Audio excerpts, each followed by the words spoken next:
So good afternoon, everyone. Okay, so it's an honor and a privilege to be invited as a speaker for the very first KubeCon happening in India. And we really appreciate all of you to take some time and to sit here and listen to us. Okay, so before we move forward, just a quick show of hands. How many of you here are less than 5 years of experience in the industry? Okay, nice. How about 5 to 10? How about 10 plus? And do we have any 20 plus? Lovely, lovely. Okay, and do we have anyone from program, product, or engineering manager side? Okay, we have some in the back. Nice. So what we've done, we have basically constructed our presentation such that each and every one of you have some key takeaways. So after this presentation, you will be able to better architect ML or a non-ML deployment architecture. With that, hello everyone. My name is Sumit. I am part of Adobe's developer platform team. I've been working on the tech side for past decade, and I've been part of Adobe for past couple of years. And we've been majorly working towards providing CI/CD solutions across different use cases, including CPU-based, GPU-based, right? So hi everyone. So thanks a lot for joining the session. I'm Divyansh. I've been working in Adobe for the last 2 years, and my work mostly includes designing CI/CD pipelines and, more importantly, the deployment strategies for various use cases that we'll be covering in this PPT also. So yeah, good to be here. Sumit?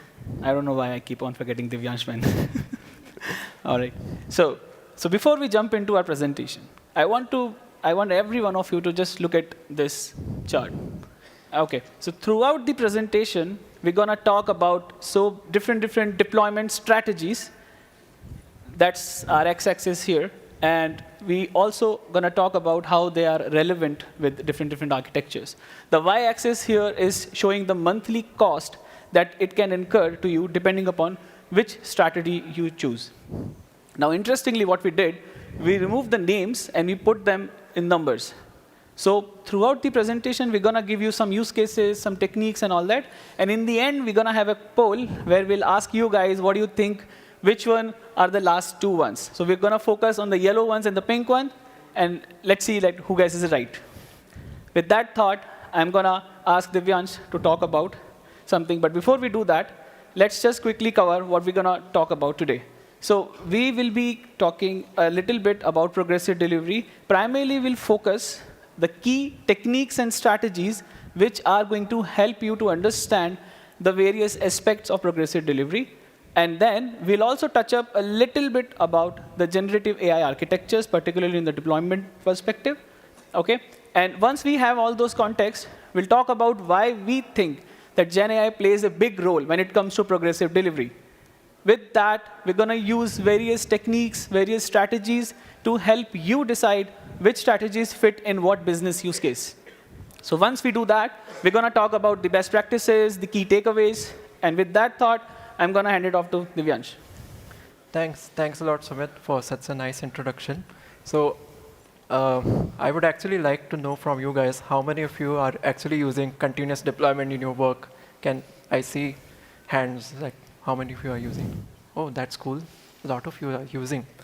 So let's keep that terminology aside, and let's try to understand what exactly is progressive delivery and why it's so important. So when we want to release a new version to the customers, if we are going through a traditional approach, that is all at once, where we are actually going to release the whole version to all the customers at one go, then there is, of course, a caveat, right? If there is a single defect, like a typo also, a huge customer base will get impacted. The blast radius is going to be huge for this, right? So the question is, can we have a better approach, a more safer approach? And that's where we can think of gradually moving instead of going all at once. That's where progressive delivery comes into picture, where we are, instead of going all at once, we are first exposing the version to a subset of users. We then get a feedback from them and see if that version is actually working as expected. And on the basis of that, we either promote to the next subset user or maybe decide to roll back. And this way, we are making our approach more safer. And through this, we are actually gaining a lot of benefits. Like, first of all, we are prioritizing the user experience. Let's say we are taking timely feedback from the user at different steps. And also, we are also experimenting with the live traffic on the new version. So yeah, I mean, this approach can be considered, which can be more safer. And of course, like, we can have, instead of having this mindset of deploy or die, we can have a mindset that is deploy, verify, and thrive. And this is an enhancement for the continuous deployment. So yeah. So like Sumit mentioned, there are various ways of releasing a version. So let's look at few of them. One is the blue-green strategy. So let's say we have a version 1 that is addressing 100% of the traffic as of now. Then the developer decides to trigger a new deployment. And once the deployment is triggered, a new set of replica sets are spun up, which are of version 2. So it's not that we are going to shift the 100% traffic to this new replica set all at once. Instead, we will first test the replica set with our own requests. It's like we'll eat our own dog food, yeah? So we'll test the new replica set with our test request. And then once we are confident, we'll shift the 100% traffic to this new replica set, yeah? This is how we perform blue-green deployment. Now, there is another approach where we can go in a more gradual way, and that's canary deployment. So let's start from the beginning. We have a version 1 that is addressing 100% of the traffic. Now, we will spin up few of the replica sets of version 2, and instead of shifting 100% traffic, we will take maybe some amount of traffic for this new replica set, let's say 20% in this case, and we will analyze if this replica set is actually performing well with such amount of traffic. We will basically perform automated tests, maybe manual tests, and once we gain confidence, we will move further to the next step, that is basically shifting more traffic. And this will go on till we reach the 100% target, yeah? So these are few of the ways. There are many more, but for this, we are just targeting blue-green and canary. So now that you're aware about various ways, let's move to the next thing, that is GenAI architectures. So the first one is quite simple. It's basically a push-based model. So as you can see, few of the resources are marked as pink color, which basically are deployed in CPU nodes. The other ones that are in blue are actually deployed in GPU nodes. So what's happening is that a request is sent by the client. It's then addressed by the front-end service. Then it's basically forwarded to the orchestrator. Orchestrator is basically a decision maker that will decide to which workflow or which set of workers the request needs to be forwarded to, which eventually will make the inference, yeah? So just keep an eye on how dependent these resources are on each other. There is another architecture that is pull-based, where we have just added a queue. So basically, in this, what's happening is that once the front-end service is receiving a request, it will send a request to a queue, yeah? And the next resource, that is orchestrator, it will basically pull the messages and process. And this is how the flow is going in this architecture. So now that we are aware about the architectures also, let's understand why such architectures, designing such architecture and thinking about how we can perform deployments for such architecture is actually referred as like a beast. Like, more importantly, what are the challenges that we might face while designing such architectures? So firstly, as Sumit also mentioned, that the GPU are way more expensive than the CPU, yeah? Like, the resources, some of the resources in the architecture were actually belonging to the GPU nodes, which is quite expensive. So we obviously have resource constraint, right? So it might be a point during deployment when we have more number of resources that are healthy, that are deployed in GPU nodes, than the time when we are not deploying, yeah? Then keeping in mind that we have resource constraint, how are we going to address this scenario? The other challenge that we might face, as you can see in the architecture, that the resources are dependent on each other. So let's say if we are performing a deployment, we have version 2 of orchestrator that is spun up. So we need to ensure that the subsequent resources, those are the workers or models, those should also have sufficient resources of version 2 that will be addressing the request that will be coming from the orchestrator, yeah? So this is another challenge that we might face. Third could be that in GPU case, the deployment time can be very high because the image can be very large, yeah? So it might happen the download time would be very high or time to abstract would be very high. So yeah, I mean, in general, this can just increase the deployment time. So these are few of the challenges. So I'll just hand it over to Sumit, who will be basically addressing the solutions that we used and even built in-house to address such challenges. So Sumit, yeah, over to you. Thank you, Divyansh. All right. So let's have a quick recap. So what we have just talked about. We had a chart where we had a couple of strategies, and then we spoke about those strategies, blue, green, and canary, right? And then we also touched up on about the different GenAI architectures, right? The push-based model and the pull-based model. So particularly the interesting part there that I want you to focus on is that the models, although they are deployed separately, they are dependent on each other because of the versions. And as Divyansh mentioned, the driver versions, so by the time you release something, there are already so many changes that have happened in the market. So the whole industry is running really fast. So it's very difficult to cope up with the different driver versions, different architectures that are there. And by the time you have a newer version of a model, it's already too late, and you can't have a backward compatibility. So with that in mind, so if you look at this diagram, so I've tried to have this, look at these boxes here. Okay, so each of these boxes are representing two versions of a model. So let's talk about version 1 of the model, and then you release version 2. There is a very good chance that the version 2 is not compatible with the version 1. So you have to understand these use cases, these business use cases before you decide what to do, right? Now imagine that you have an architecture where you have just a handful of models, let's say 3 models, okay? Configurations for those 3 models will be really small, like 20 lines of code for each model. So you have the canary stages with 25% of deployments, 3 models, really easy. Everything will work fine. Now imagine it's 10, 20, 100, 1,000. So that's where the problem comes in. So as you move on, as you have more number of models, the management of your configurations becomes really messy. And then what happens? There are so many challenges, and there is a lot at stake here, right? You can't make a mistake when on a production environment, right?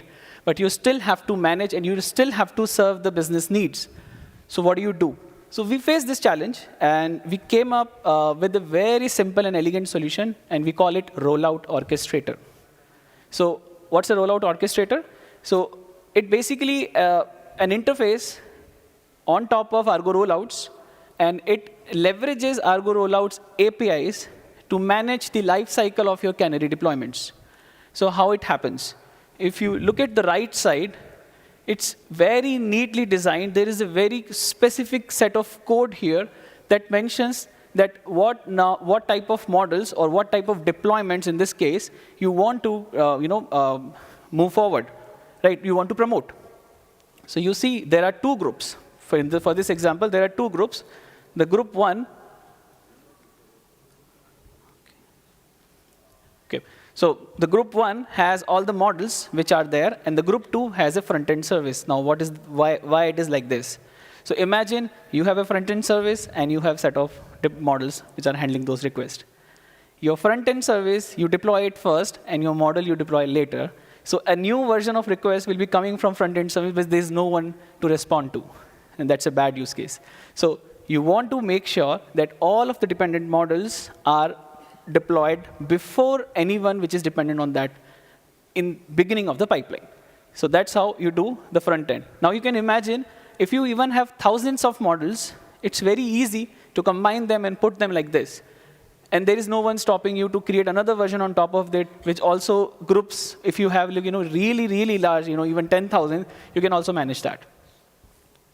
One other use case here is the rollout orchestrator can also handle the rollbacks. That's one of the challenges that happens, right? So it's designed to manage that as well. So that is one use case. Now, okay. So Divyansh spoke about canary, right? So we do deployments in stages. You shift the traffic to only 5% traffic to your newer version, then 10, then depending upon the use case, right? So there are certain techniques, certain configurations that I want to highlight that you can leverage in your deployment architecture. One very important is max surge. So what does it do? So before we do that, imagine that you have an architecture where total number of pods or GPU nodes that you're using is 100. Okay. Now, as Divyansh already mentioned, the cost is really high, and GPUs are probably not available in the market, even if you have money, right? So what do? You want to make sure, like, you go to your cloud provider, you ask them, give me more. I need 100 more. They say, no, we don't have it. So what you can do, you can use max surge and set it to the number that serves the business needs, and also you are managed to get it from cloud provider. Let's say 25. So if you set your max surge to 25%, what that means, during the whole life cycle of your canary, you will not go beyond 125. 100 serving the live traffic, 25 is your canary side, which will be serving eventually 25% of traffic. So it will be 25%, then 25%, like that. So at any point, you are not going beyond 125. And that's how you are saving your resource constraint. Another technique, which is equally important, that is max unavailable. So I think most of you know, when we have our architecture, when we deploy something, we always have room for unknowns. You can't predict everything, right? And one unknown is you always have a buffer, like let's say 90% of pods can serve the traffic that you have. You still have 10% buffer.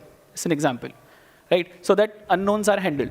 So max unavailable is one of the field that you can leverage to basically design your architecture such that you can avoid the downtimes, and you can also reuse that during the deployment time.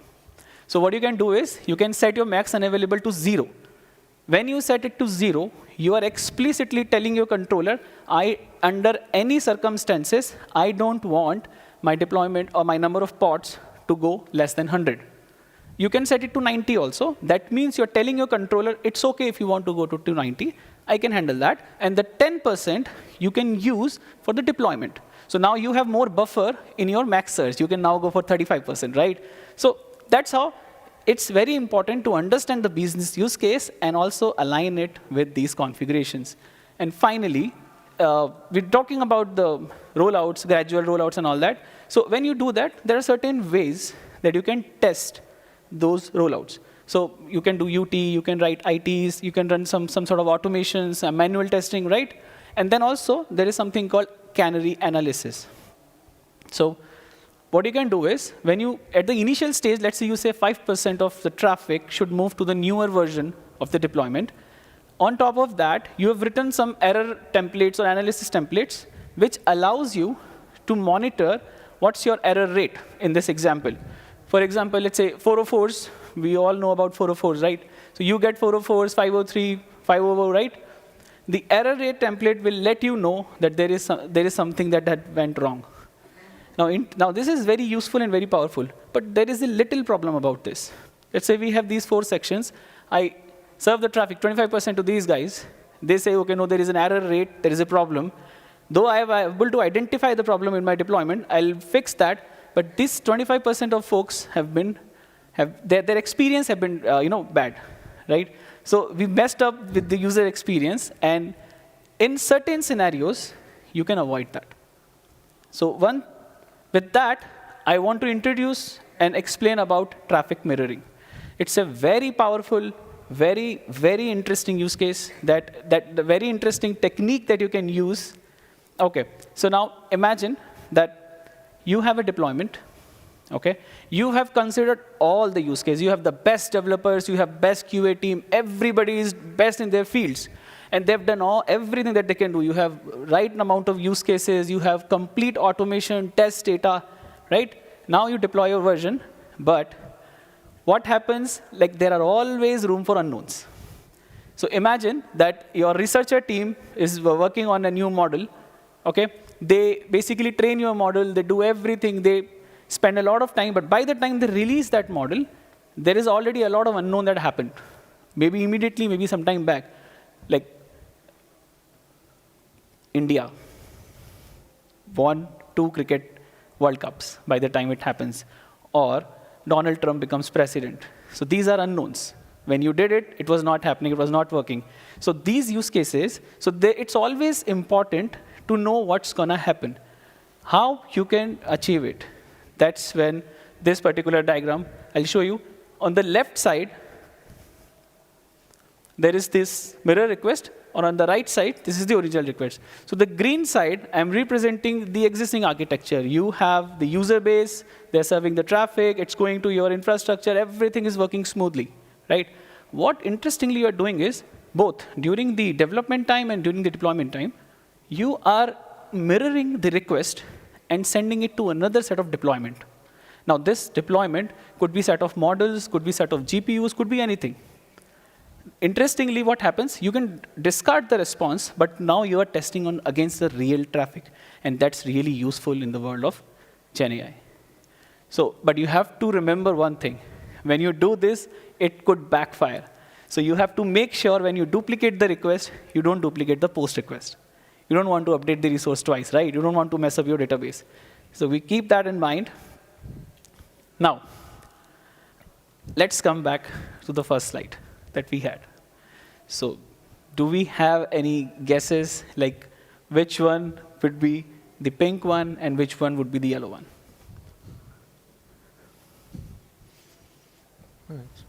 Yeah, you can speak up.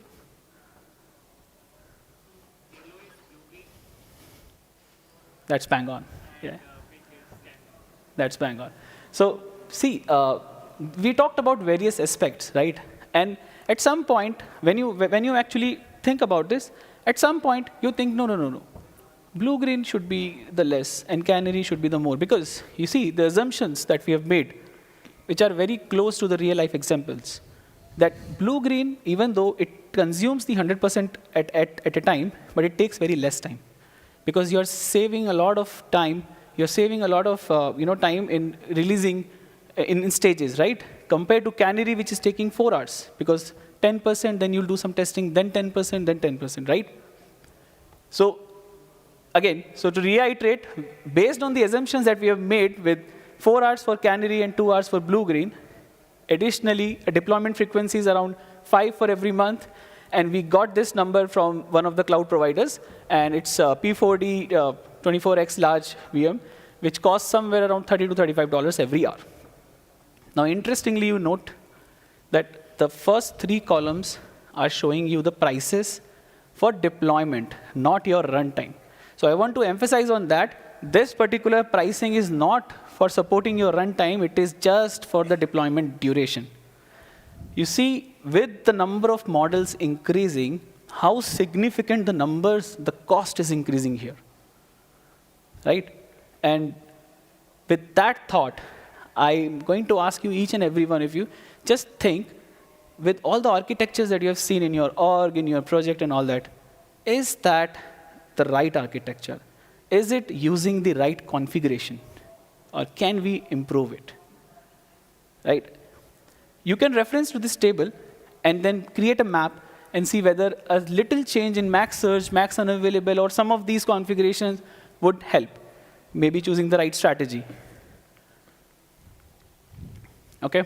So just a quick recap. So we talked about max surge, which is really important, max unavailable, right? And then canary strategy that can actually, with gradual steps, is going to help you a lot in releasing the changes. Analysis templates are really powerful when you really want to test something in an automated fashion. Traffic mirroring helps you to anticipate what's happening in the real world versus what you think is happening in the real world. There's a big difference, right? Similarly, I think there's a very interesting thing that Divyansh talked about. I wanna just talk about that just for a few minutes. So you see, one of the key challenges. So if you look at if you remember the previous slide, we talked about the prices, right? But the deployment duration is 4 hours and 2 hours. Now, why is that? One of the major reasons is the image for models are really large. And because the images are really large, it takes some time, at least more than a standard time, like standard deployment time. It takes more time because the image is large. It will be downloaded, then it will be extracted, and then it will be installed. It's a huge difference. And then there will be health checks. So from the beginning and to the point when the health check says, okay, this particular pod is healthy, it's a huge window. And you want to decrease that. Though your outcome might be same, but you will save a lot of cost in overall. So with that, so there are certain techniques that you can do. You can use image caching, right, at the node level. If you're using a particular cloud provider, it's good to use their own registry to download the image. Always try to think in that direction as well.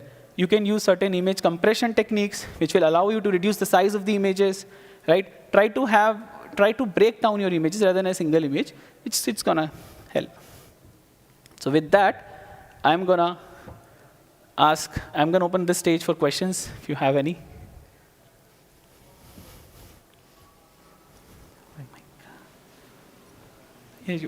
Yeah.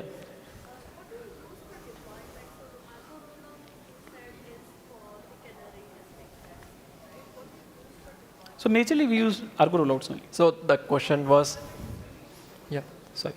Just to reiterate, the question is what exactly the tool are we using for deployment? Other than Argo rollouts. Yeah. We're using Argo rollouts. In our case. Yeah, so the question is, are we using GitOps model? Well, the answer is yes, we are using GitOps model. So we have Argo CD, Argo rollouts, Argo workflows, all of this we are using. Okay. I just have one question. What are strategies 1 and 2? We talked about strategy 3 and 4, but you had other 2 strategies in the draft. That's a good point. So we wanted to include all 4. So the first one was recreate, and the second one was rolling. A recreate is, if I give you an example, see, if you know IRCTC, right? They have a scheduled downtime from 11:30 to 12:30 in the night every day. So recreate is, you get rid of one version, you bring up the another version, and there will always be downtime. But the benefit with recreate is, there is 0 additional cost. So that's one. And the rolling is very much similar. Like, rolling is the standard version of Canary. So Canary is advanced version of rolling. So it's typically like it's same. It also has max surge, max unavailable, but we only kept 2. Okay, thank you. Any more questions? So it's a little out of context from your talk, but a PyTorch image would generally be about 40 gigs.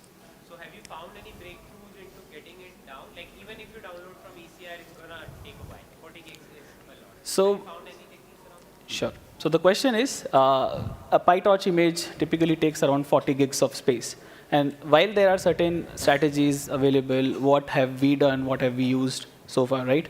So I would say other than the techniques that we have mentioned, I don't think I think that would be a question for a particular engineer from the GenAI side. Okay, from the platform engineering perspective, our recommendation is to use caching, compressions, like that. Yeah.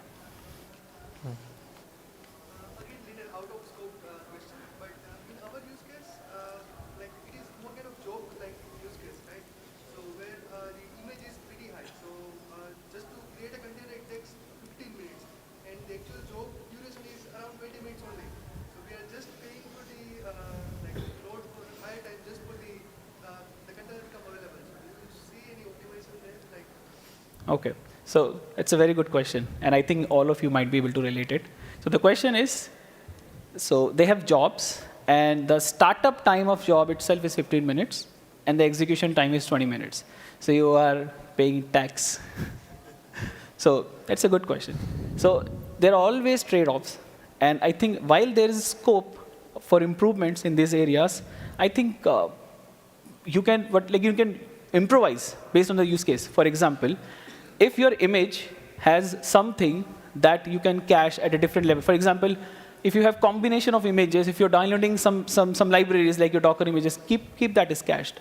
You can use Docker ECR, like basically right, ECR registries and all that you can do. And depending upon the use case, you will have to do, but I don't think you can do much, right? The best part is, because 15 minutes is a very high number, it's important. High availability is more important than cost, right?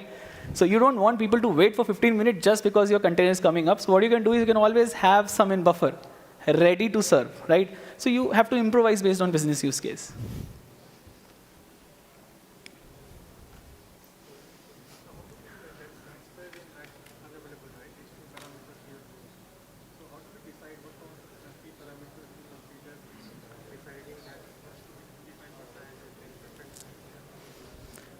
So how do we decide what number should we use for max surge and max unavailable, and if there are any key points that or key learnings there? So as I mentioned, max surge. So basically, imagine how much of users you are okay with if they have a bad experience. I'll start with this. If you are okay that 5% of my users are getting a bad experience, but you are getting to know whether your version is good or not, then you can have your max surge to 5%. Your steps with 5%. The max surge, you can also have, like, again, another factor is cost. If it's really cheap, then you shouldn't be worried about max surge at all. Max surge is important when it's really expensive. You see the GPU cost versus CPU cost, right? So max surge allows you to manage that. So you want to reduce that. So depending upon the business use case, right? Because you have another thing. If you have more stages in your canary, your overall deployment is going to take a lot of time. Your engineering team will be involved a lot more, and that is going to be a problem, right? That's going to be frustrating. So you want to reduce that. So there is a trade-off, either the cost or the time, right? So again, it's very important to understand the use case and then decide. Same goes for max unavailable. Any other questions? So you talked about mirroring traffic, and you also mentioned that you should not be putting the post calls or delete calls, basically, which is impacting the data, to the mirroring traffic. So how do you decide which customers are getting the mirrored traffic, and how do you decide that it is actually you are getting the output out of these mirrored traffic? Okay. So the question is, while we're using traffic mirroring, based on the outcome of the mirrored request that you are getting, how do you decide whether that's the right thing or not, right? So let me clarify one thing. When we say mirroring the traffic, that mirror request is getting discarded. The response of that is getting discarded. Okay. On top of that, you as a developer or a researcher, what you have access to those requests, and you can see what is the response. Now, depending upon your architecture, the tools that you have inbuilt, developed, you can decide based on the outcome whether this is the intended outcome or whether it is the wrong outcome, right? And when I said post, that's a generic example that you shouldn't use post. What I mean to say is, you should make sure whatever request you are mirroring, they are not creating any side effects for you. You have to make sure that anywhere it's not being used. So you have to be careful in that. Just to add also that the response is getting discarded. Of course, you can refer to that response, but you can also analyze the pods of the new version, the logs of them, and also the matrices, how it's performing. Those are all the factors that you can also consider. Yeah? You can add the filter at the ingress controller level, which request you want to pass to the mirror. You want to get request to mirror. So the response from audience is you can also add a filter at the controller level, Yeah. right? Yeah. Okay, any other question? All right. Well, thank you all for joining.